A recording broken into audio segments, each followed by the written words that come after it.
مدینے کی جنتی خوش نصیب عورت آپ کو معلوم ہے کون ہے؟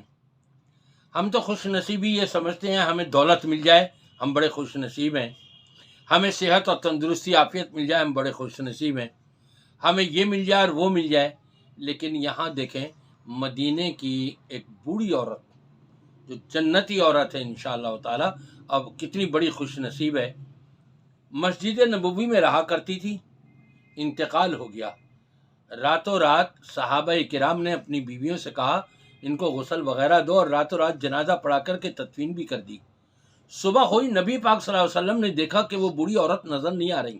آپ نے پوچھا بھائی کہاں ہے؟ کہا جی ان کا تو انتقال ہو گیا تھا۔ آپ نے فرمایا مجھے کیوں نہیں بتایا؟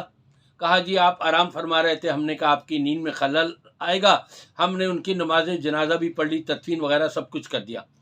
آپ نے فرمایا دلنی علی قبرہا، ان کی قبر مجھے بتاؤ کون سی ہے۔ اندازہ لگائیے امام کائنات فرما رہے ہیں ان کی قبر پر مجھے لے چلو۔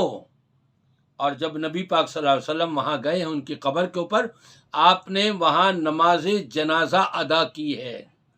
کتنی خوش نصیب عورت ہے، بغیر کسی کے مطالبے کے، بغیر کسی اور وجوہات کے، امام کائنات نے بذات خود اپنی چاہت کے ساتھ، ظاہری بات ہے رب کا ہی حکم ہوا ہوگا، آپ گئے اور وہاں ان کی قبر پر نماز جنازہ ادا کری۔ نبی کی نماز جنازہ ادا کرنا باعث سکون ہوتا ہے، باعث راحت ہوتا ہے، باعث دخول جنت ہوتا ہے۔ کتنی خوش نصیب عورت ہے۔ اور یہ خوش نصیب عورت پوری زندگی مسجد کی جھاڑو دیتی رہی، مسجد نبوی کی، اور وہاں کے دیکھ بھال کرتی رہی۔